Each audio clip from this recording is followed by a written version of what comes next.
Ha? On board na tanang pasayro? Kadali lang yun kaayo.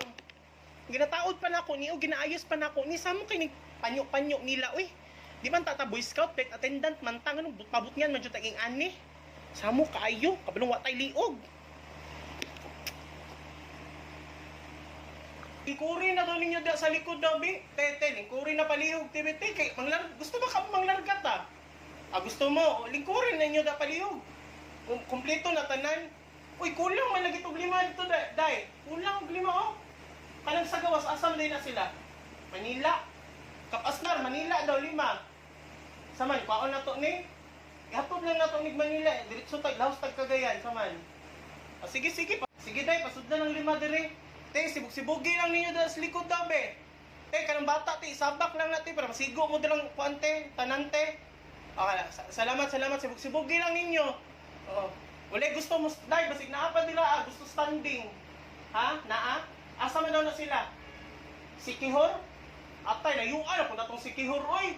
Ayan na, day. O, tama na ni. Sige, salamat, ha. O, naay, 20, o. Salamat, day. Sige. Yung nakalingkod na batanan, plastar na. Mayo kay mag safety demo na ko ba? Sige, plastar na. Mag safety demo na ko. Gusto man ka mo mabuhi. Anak ba? Magklaro taning niyo. So may buntag sa tanan no. Mayo kay gipili niyo Cebu Pacific. So morning flight 5G123 inigabot na to sa tong destinasyon ay din pagpiniling og post niya #jetlag ha. Duha ra ka oras tong biyahe ay pag pinamati. Ayaw pag pinamati. Ha? Ayaw ra kaayo. Nga pagkahuman, ay nang pagpiniling inigabot ninyo. Ay mo pagpiniling nga di na kuno mo kabalo magbisaya. Ha? 1 week ra mo sa Manila. Ipa-remind lang nako sa inyo, ha? Ay kayo mo paghinilas. Ayaw paghinilas. Lagbot ko ninyo. Katong manigarilyuhay din ha. Ha?